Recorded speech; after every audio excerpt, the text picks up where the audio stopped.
Tips with Tony. Tips with Tony. All about nutrition from your favorite dietitian. Everything you need to digest in your mind. Tips with Tony. Tips with Tony. Making you healthier one bite at a time. With Tony. Woo. Hello, and welcome to the Tips with Tony podcast. I'm Tony Marinucci, your registered dietitian, helping you get healthy one bite at a time. I am so excited that we have virtually in front of me, we have Jillian Greaves. She is a functional dietitian, and she helps people with many women with many things. But today we're specifically going to focus on those who might be struggling with PCOS. So if you have PCOS or you know someone who has PCOS and they have tried all the things and they're really frustrated with their signs and symptoms, then listen to this episode. All right. So Jillian, welcome to the Tips with Tony podcast.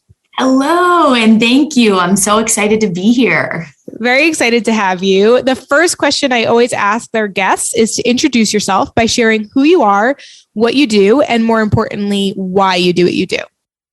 Awesome. So my name is Jillian Greaves, as you had already mentioned, and I'm a functional medicine dietitian and women's health specialist based in Boston, Massachusetts, and I have a virtual private practice.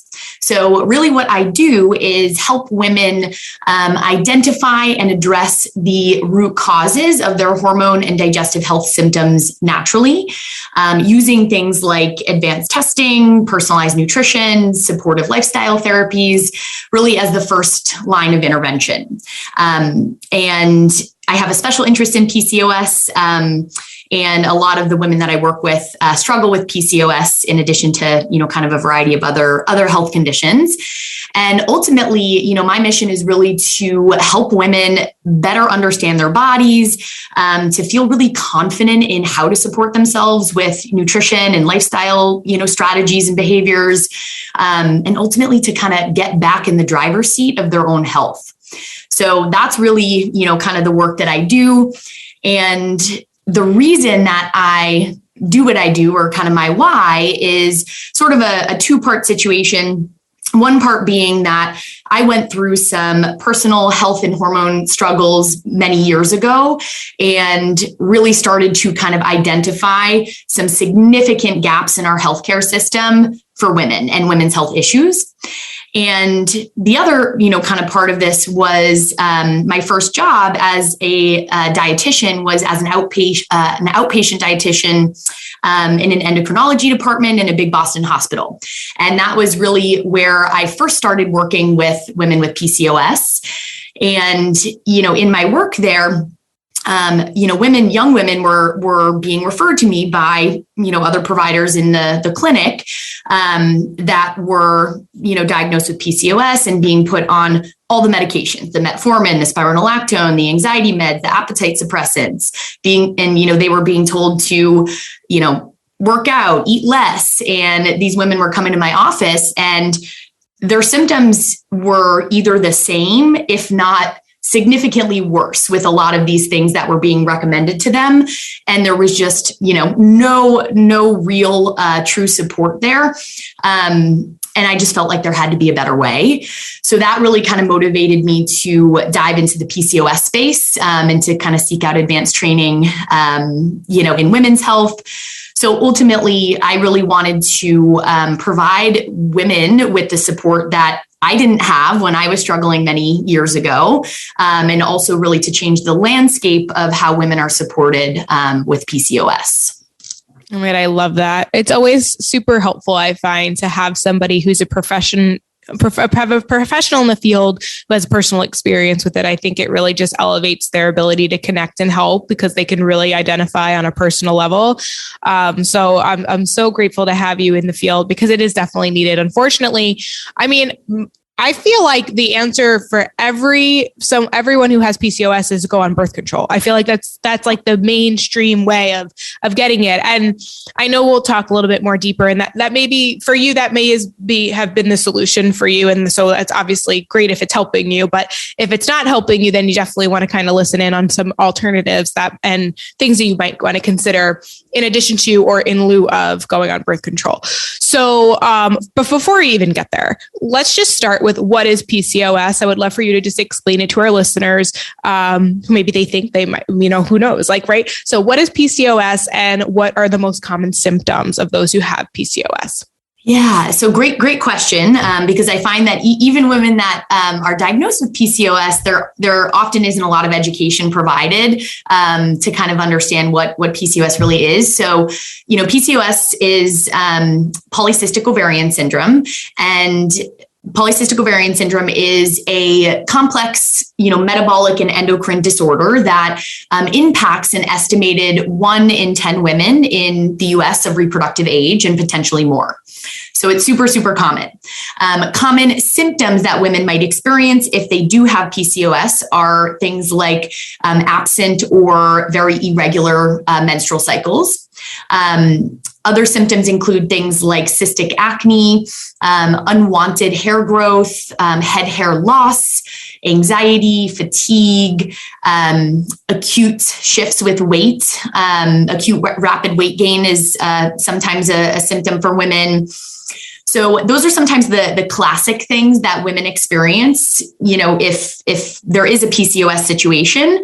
And the diagnostic criteria specifically for PCOS is, having 2 of the following 3. So an absent or irregular cycle, having large numbers of immature follicles on the ovaries, which can be confirmed via ultrasound, and hyperandrogenism, which means elevated androgens being a category of hormones that both men and women have, but they're more so associated with male characteristics.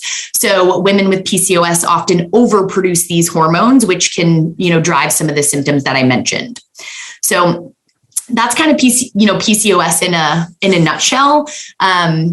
Something that I do always think is important to point out is that, PCOS is not a disease. It's a syndrome. So really it's, diagnosed, through looking at a constellation or collection of symptoms.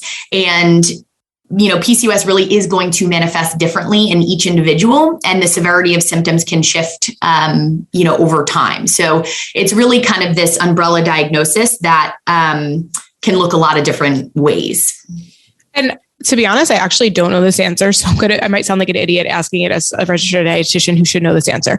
But because I do know that when it comes to thyroid, right? Your thyroid, when you go to when you go to your doctor and you get blood work done, sometimes it's not always picked up that when your thyroid might look normal on your blood work, but then when you go to a functional dietitian or a functional doctor and you get more specific testing, it could actually start to show that there might be some hypothyroidism or hyperthyroidism going on that didn't show in just a regular test. With PCOS, is that the case too? Or is it how would someone, I guess, actually get diagnosed with PCOS? Do you understand my question? Totally. Yeah. So it is challenging actually sometimes to get a PCOS diagnosis. And I think the most recent statistic that I had seen was that a woman with PCOS on average sees 3 different providers over the course of 5 years on average, before they actually are diagnosed. Mm-hmm. And the reason that it can be a little tricky is because, it does manifest so differently in each individual. And, in terms of that criteria that's used to diagnose PCOS, in terms of the absent or irregular cycles, a lot of young women may choose to take hormonal birth control for, a variety of reasons. And, the oral contraceptive is going to, kind of shut down the reproductive system or shut down, ovulation. So many women don't know that they have irregular or absent cycles. So that's why, one reason why women may not know that there's something going on. It can also be challenging to accurately measure androgens via blood labs. Very important to do that. But, you can experience all the androgenic symptoms and have issues with androgens, but sometimes these things aren't showing up clearly on blood labs for a variety of reasons. So, there's all sorts of things that can delay diagnosis. And it's something that a lot of women struggle with in terms of, kind of finally getting some answers with that. Yeah. So I guess that leads to another question, which is if someone's kind of waiting on a diagnosis or they're not sure, are there things that they can just start doing now, whether they have a diagnosis or not, basically that is better, just generally going to be probably beneficial for the average person. And then if you just so happen to have PCOS, then it's going to benefit you too. Are there any of those sorts of things that someone can kind of just start doing rather than waiting? Yeah, absolutely. And in my experience, truly at this point, working with hundreds of women with PCOS over the years, some women are ultimately told, you probably have PCOS, you might have PCOS, but it's, they don't, maybe get that full diagnosis. And, whether you do have a diagnosis, you're working towards figuring out what's going on, you suspect you have PCOS, absolutely, there are things that you can do fundamentally to, support your body that would only help. And that might be things like, eating to support stable blood sugar, focusing on, a great sleep schedule, aiming for 7 to 9 hours of sleep a night, incorporating hormone supportive movement, meaning having a well-rounded movement routine, not kind of overdoing it, making sure that we have a good balance there. So all sorts of things that you can start doing. Okay, great. Yeah. So that's a lot of times when people come into like our program and work with us, they're like, I'm not really sure. I was like, well, listen, if we do the basic things and you're still having signs or symptoms, or you go and you get tested, it comes back negative, like none of this stuff is going to hurt you. Yeah. Like if anything, just like a general healthy lifestyle will heal most problems. Absolutely. To a point, to an extent. Right. And then if you need extra support, that's where specialists are for. But that's so great. That's so true. So I guess, one thing that, as you were talking, I was thinking of kind of like you mentioned, like stable blood sugars. And I feel like very often I hear in the media and I see, people preaching, that because they have PCOS, they should go low carb or no carb. And I am curious to hear from your side of things, kind of, where the science lies when it comes to carbohydrates and someone who has PCOS. Yeah. So I love that question. And, to kind of take a step back too, in terms of PCOS, it's estimated that 70 to 75% of women with PCOS do have some degree of insulin resistance. And what that means is, there's some blood sugar issues. There's some issues with actually utilizing energy or glucose from carbohydrates. So, it is, something that women are dealing with, and blood sugar issues can be a big driver of symptoms. And one of the biggest misconceptions I see in sort of the women's health PCOS space is that anyone with PCOS needs to go low carb, cut out carbs. And from my perspective as a provider, kind of in the trenches working with women, this is actually often what I see make things so much worse for women at the end of the day. And it's just a huge oversimplification to assume that blood sugar issues automatically mean you need to go low carb. So yes, in terms of, blood sugar spikes, big blood sugar spikes, and, spikes with insulin are not a great thing. That can really drive the ovaries to produce more androgens, those hormones that can be problematic for women. But low blood sugar on the end of on the other end of the spectrum is really just as problematic as high blood sugar at the end of the day. So when blood sugar is too low from under eating carbs, going too long without eating, this is a significant stressor on the female body. And, when blood sugar is low, this starts to kind of send off the alarms in the body, and the body starts to produce more stress hormones like cortisol. And increases in cortisol can be, something else that stimulates the production of androgens and, can just put a lot of stress on the body and actually even make insulin resistance worse at the end of the day when we have, lots of stress hormone and adrenal dysregulation going on. So high blood sugar, not great. Low blood sugar, not great. The idea is that we really want to achieve balanced blood sugar, right? So, supporting those kind of slow rolling hills after meals is the goal. So it's not just about cutting carbs, and cutting carbs can actually really put women in a bad position where their symptoms are getting significantly worse. And I see that often. So. Yeah, that was so refreshing to hear. Thank you so much for sharing. It's so interesting when, I think people think like when we, as dietitians, many of us recommend just like balanced meals consistently. Yep. Such a simple concept. Yet so many people just like struggle. It's going to save it's going to solve like 99% of your problems. Incorporate the carb, incorporate the protein, incorporate the fat, incorporate color. Do that 3 times a day, 3 to 4 hours apart. And that's like a strong foundation that's going to literally help heal like 90% of your issues. 100%. Yeah. That is the foundation. You cannot, nothing else is going to operate well in the female body if things are all over the place. And it really, that is such a simple start. Eat 3 well-rounded meals. And I think society makes us feel like it has to be a lot more complicated than that.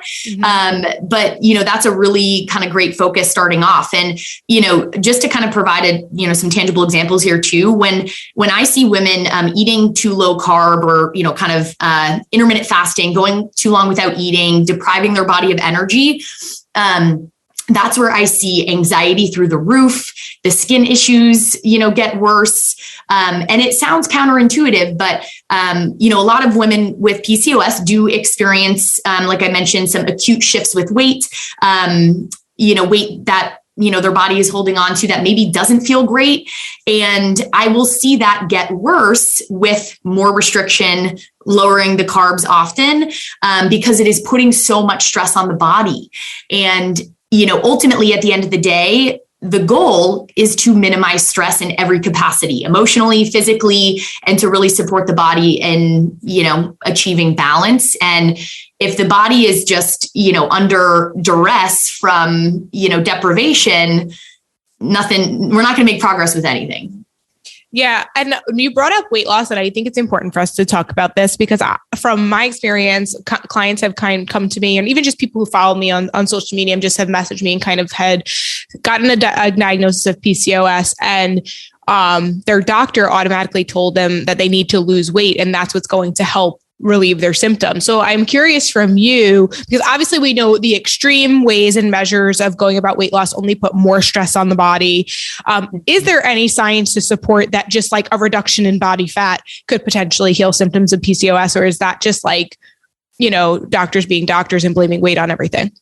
Yeah. So, there is a connection with weight, but the way that I like to describe it is that weight is ultimately a symptom at the end of the day. So if the weight is shifting in a direction that, feels more healthy and stable for the body, and weight loss is appropriate, the weight loss itself isn't the solution. The weight loss is a byproduct of supporting those underlying things like the blood sugar and, the stress. So, something I do see often is women sort of getting, kind of caught in this hamster wheel situation where they're just chasing the weight, right? Chasing symptoms. And, it's frustrating because that is the information they're receiving from a lot of providers is lose weight, lose weight, lose weight. So they're chasing the weight. It becomes very stressful, and we're really missing the point at the end of the day if that's kind of the core thing we're running after. And it really ultimately ends up being not so effective and definitely not sustainable at the end of the day.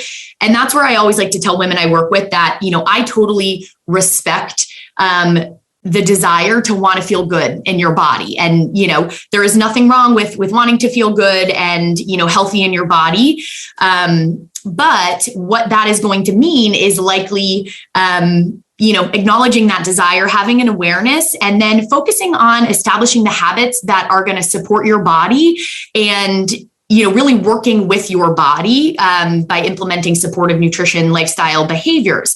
And when we can focus on that work, that's typically where things start to happen more naturally. And you don't feel like you're fighting against your body anymore at the end of the day. Yeah, I love that. It's so true. It's so true. So we talked about a few different myths. So no carb is a myth. So AK guys, that means don't do keto because there's no necessary need for it. So low carb is not necessary. Intermittent fasting or just extreme calorie restriction puts more stress on the body. So doing more harm than good. Any other myths that we didn't talk about? Oh gosh, that you've heard? Actually, I'm going to ask you this, and I'm curious about. I've seen people, a lot of professionals. I don't even know if they're RDs or not, but I've just seen people in the PCOS field basically talk about not using plastic. So I am curious. So I would love for you to kind of talk about that, because I hear that, and I feel like there probably, and I have read some data on it, that there's probably a little bit of truth to that. But at the same time, I hear of like applicable lifestyle, like to be a fear of like putting your food in plastic if it means you're using a to-go container. Like obviously there's a level to that. So I am curious on your end, or what the research says about plastic and how it affects your hormones. Yeah, absolutely. So in general, I do think this is something that all women PCOS or not should be aware of. And we have a lot of data accumulating that is finding there are certain, chemicals in our environment that are endocrine disruptors. So if something is an endocrine disruptor, it is disrupting our hormonal balance system in the body. When it comes to things like plastics specifically, plastics are often made with chemicals that mimic estrogen on a molecular level. And when we are eating food and, drinking liquids out of plastic, food containers, we're ingesting these chemicals. And, again, there's data sort of accumulating that is finding this can disrupt hormonal balance. It can impact fertility in particular. And, it can negatively impact things like metabolic health, gut health, egg quality. So it is a real thing. And, working to kind of make some adjustments with the environment is something I do work on with all of my clients and cover in my, group program. But I think that's another thing that sort of gets misconstrued and ends up being sort of this fear-based thing. And, at the end of the day, we are exposed to so many different toxins. And our bodies are very resilient and capable of, breaking down and metabolizing toxins. Because the exposures are, becoming greater and, we're more stressed out. Our, diets are a little bit more nutrient depleted. We're not sleeping as much. All of these things together can really, create the perfect storm in terms of disrupting things like, hormones and metabolic health. So, ultimately, I think it's good to be aware of these things and, start to think about just making small shifts and swaps over time. I always recommend starting with the low hanging fruit, like the things that you feel like are super easy to swap out. And maybe that means, switching from a plastic water bottle to a stainless steel or glass one. Awesome. Now we've, cut down on our exposure a little bit. So, I think it's something that is an ongoing process for most people. And I think we can't let it drive fear and create more stress. And ultimately, we need to focus on the things that we can shift over time. And ultimately, too, research really has found that, and especially when it comes to fertility, that the highest level of exposure with these things like, phthalates and BPs is where we see problems. When you reduce the exposure and you get to sort of the middle of the ground and lower, there's not really much difference in terms of outcomes with fertility and, metabolic health and hormones. So, we're never going to eliminate these things. And the idea is really to sort of thoughtfully minimize exposure over time. And I think, plastics, particularly things that we're eating and ingesting, that's a good one to be aware of. Does that mean you're never going to ever have anything in plastic? Probably not, and I like to grab coffee at my favorite coffee shop, once a week that, it's in a plastic container. And me and my husband get takeout on the weekend, and it comes in plastic containers. I'm aware of this. It's an active choice. And I do things that I can on a persistent basis to make small swaps. And you can't kind of get too zoomed in and obsessive with it. So I really just kind of encourage awareness and making small shifts over time. Yeah, I love that. And I think it's really important too, to think about what are you stressing about and like, is it worth it right now? And like, basically, I think the water bottle example is a great example that I think getting a refillable water bottle is going to save you money too. Like it's a great choice. And you're obviously more likely to drink it if you're carrying it along with you. So if you get, a stainless steel water bottle and you kind of keep it with you, that's always great. At the same time, like I noticed for me, sometimes I would forget my water bottle.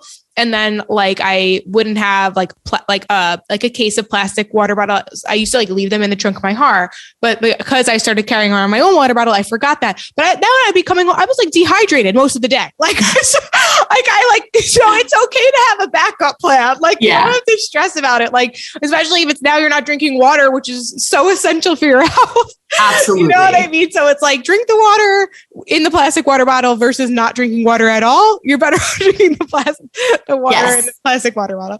But even just getting like glass containers to bring to you for work instead of, plastic ones. Plus, I feel like the taste and texture of the food is so much better when it's in the glass jars and stuff. Yeah. But don't deprive yourself of getting an iced coffee. I mean, we're recording this. It's about to be summer. I'm obsessed with being outside, and it's like an iced coffee. I walk with like an iced coffee is like the perfect thing. Perfect part of my day, so like, don't stress about that. You don't have to go to the extremes, but I love that you said that it's really more in the extreme amounts of like everything is plastic but that's where we start to see the problems. But if it's more of like a moderate use and you do those small changes over time, probably don't have to worry so much. Yeah, absolutely. And I think it's important to know that it's okay to make these changes over time.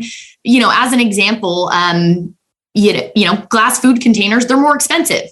They last longer. It's a great investment, but, maybe that's not in the budget for you right now. And, my recommendation would be, okay, if we only have plastic options, let's make sure that food is fully cooled before we're putting it in a plastic Tupperware.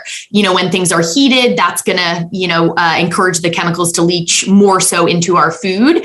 It's not, it's not perfect, but even small things like that, that's progress. And then, maybe you can pick up a couple glass, containers over time and use the plastic ones for storing things like nuts and seeds and like dried goods. So there's small steps you can take along the way, and it doesn't have to immediately be like a big drastic thing to start taking action with minimizing exposure. I love that. I think that's awesome. Great. Okay. So we talked about a lot of the myths. Any other myths you think we missed? And some were not a myth. That was truth. That was truth. I think we hit on some of the big ones. I think definitely just, that the carb situation. Actually, another thing that I would say is a myth or something, a misconception that I hear often is that all women with PCOS automatically have to eliminate gluten and dairy. Ooh, that's a good one. I have heard that occasionally. Yes, you're right. Yeah, that's a good one. Yeah. So is that myth or truth? Yeah. Surprise, surprise. It's a myth. Are some women going to do better without, gluten and dairy? Sure, absolutely. But there is no data to support the widespread of elimination, of gluten and dairy for all women with PCOS. Some individuals can be, may have a lactose intolerance or be sensitive to certain, dairy proteins. Certain situations can create, a gluten sensitivity, which would be problematic for certain women. But it's not the case for everyone. So I think, I just see a lot of women jumping to removing and eliminating foods as like the first approach with treatment. And, I think it's just so much more important to focus on, how you're supporting your body, what nutrients you're giving your body, and establishing that really supportive foundation first and foremost. And if you feel like there's something going on and you're, negatively responding to foods, get curious about it, just make observations. And it's always my recommendation to work with a trained healthcare professional on any type of elimination situation. So we don't end up unnecessarily avoiding foods or, on a overly restrictive kind of nutrient depleted diet. Definitely. So, all right. So I guess we could end with this. What is the root cause approach to supporting PCOS? What would you say is the main way we're going to help people heal this? Yeah. So in terms of PCOS root causes, so when I think of root causes, I'm essentially thinking about the dynamics or sort of the drivers that are creating symptoms for women. And there's a laundry list of symptoms that people can experience with PCOS, but ultimately, kind of newer research is teasing these things apart and finding that there's just a few core things that often create symptoms. The biggest one we already mentioned being blood sugar and insulin issues, gut imbalances. So issues with gut health can be a big driver. Newer research has found that women with PCOS actually are more likely to have imbalances in gut bacteria and more intestinal permeability, which can be a big driver of inflammation. Another root cause being chronic inflammation. So chronic low-grade inflammation is really common with PCOS. And then lastly, stress and adrenal issues. So those are kind of the four core things that I'm, looking at and evaluating with women on a deeper level to understand where are these symptoms coming from and where does the body need support. I think the stress and adrenal piece of things is what I see get missed most often. And we talk a lot about the fact that, the ovaries can be responsible for overproducing androgens, the hormones that, drive symptoms. But the adrenal glands, so the glands that, regulate stress hormones, also produce a huge proportion of androgens. So, I just think it's really important to not neglect the stress piece of things and making sure that the diet and lifestyle behaviors that we're pursuing are actually reducing stress on the body and not creating more stress. So all of that to say, those are kind of the four core things. And no one is going to fit into like a perfect little box of this is my one root cause or these are my two root causes. Women will often kind of have, a little bit more of one thing or the other, but ultimately people are going to benefit from supporting all of those different pieces to really see symptoms improve.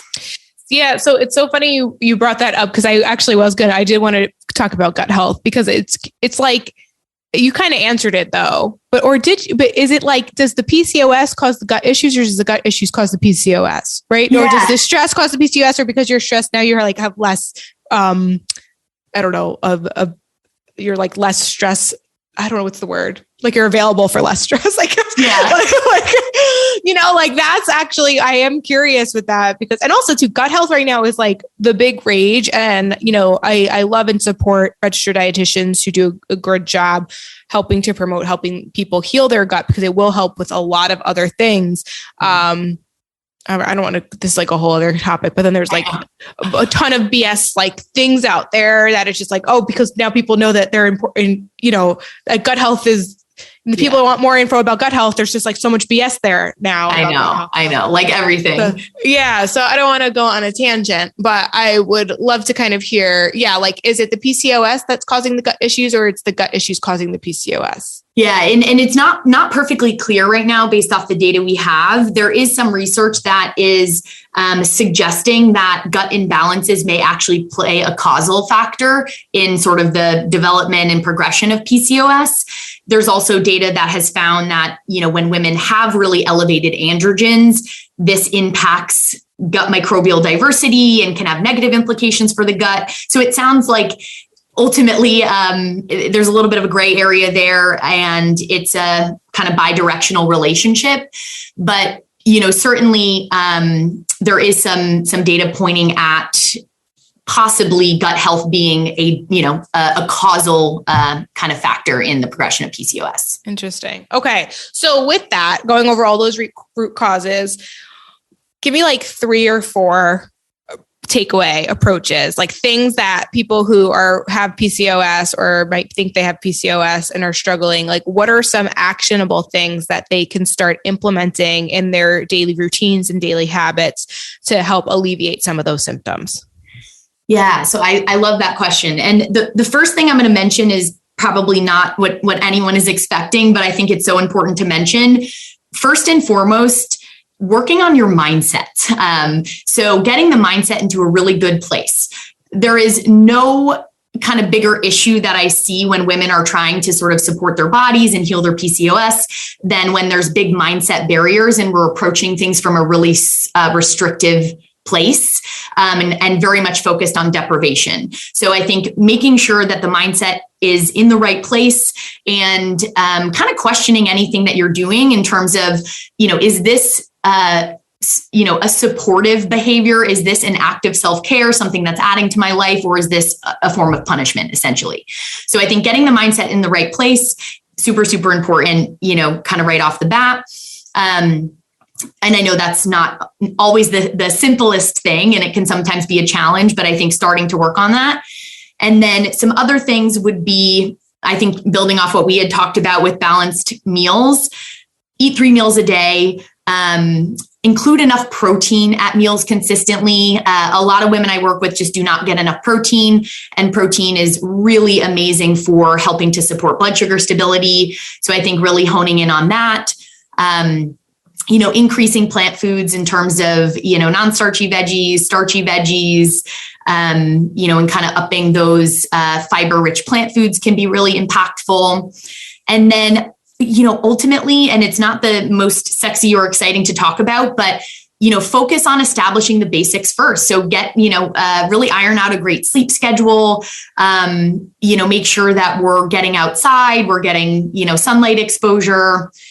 So I think focusing on those basics first, so, a supportive mindset, 3 well-rounded meals with adequate protein, emphasizing lots of fiber-rich plant foods, 7 to 9 hours of sleep, getting outside, moving your body, lots of the basics. Yeah. Get started with that. I love that. And what if someone's doing those basics and they're still struggling? What would you suggest? Is that where it's definitely warranted to work with a professional at that point? Or is there any other things, anything else they can do? Yeah, I at that point, if you feel like you've kind of worked through the foundational stuff and you've given your body some time, that's where I think working with a professional is so valuable, because there often are kind of deeper imbalances that may need to be investigated. And that's something you can do with the support of a provider. We don't want to get in a situation where we're guessing and we're just throwing things at the wall, hoping something will stick. We're trying all sorts of random supplements and diets, build the supportive foundation, give it some time, and then connect with a professional who can help you do the deeper digging and evaluating. And that's where, you can implement deeper interventions if necessary, for really kind of supporting those dynamics that I mentioned on a deeper level. Yeah, definitely. And we were talking before we even started recording how you do a really good job about not only like helping people with like the applications of what they need to do to heal, but also how to like heal their relationship with food at the same time. Because if you're stressing about your diet, it could be the quote unquote most perfect diet to help. You could have the 3 balanced meals. You could be, drinking enough water, getting enough sleep. But if you're stressed the F out about it because you're afraid that you add the carbohydrate to your dish, like it's probably not going to help very much. You're stressed out.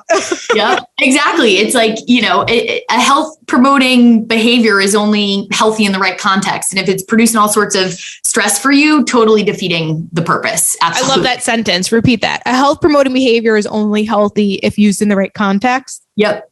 I love that. I always say to clients, context is king, and that, and that's where I think we look at things in a very black and white way often in our society, where it's like exercise is healthy always. Not really the case though, right? So exercise is only healthy when we've slept enough, we're well nourished, we're providing adequate recovery. So we always have to evaluate the context, and make sure that the things that we're putting energy into are actually reducing stress on the body physically and mentally. Yeah. Oh, I love it. This is such a good episode. Jillian, thank you so much for being here. Is there anything else you want to add before we wrap up today? I think lastly, I would just like to tell anyone listening that does have PCOS or knows someone that has PCOS that, if you're struggling and you feel like, you're super symptomatic, you haven't gotten the support you need, keep advocating for yourself. it is possible to heal your PCOS and to really kind of put these symptoms in remission, essentially getting significant improvement or even resolving symptoms. So know that is possible. Birth control is an option. It's not your only option. So there are other pieces to the puzzle here. Yeah, I love that. That's so good. Where can people find you and connect with you to ask deeper questions or potentially work with you? Yeah. So you can find me on Instagram. My handle is Jillian Greaves RD. You can feel free to DM me and kind of follow along with some of the things we share there. You can also check out my website, which is jilliangreaves.com. I have all sorts of, kind of free articles and posts specific to PCOS and all sorts of, women's health topics. And then in terms of working with us, we do have a self-paced nutrition PCOS course, which is really wonderful for kind of understanding those root causes we chatted about and kind of kickstarting the nutrition piece. So you can find info about that on the website, as well as information about working with us one-on-one. Amazing. Well, thank you so much for being here, guys. Make sure you give her a follow and reach out if you have any additional questions. If you enjoyed this episode, take a screenshot of it, share it on your story, and tag me at tips_with_Tony with an I, and tag Jillian as well. And let us know what your big takeaway was. Thank you so much for listening. That is it from us today. I'm Tony Marinucci, your registered dietitian, helping you get healthy one bite at a time.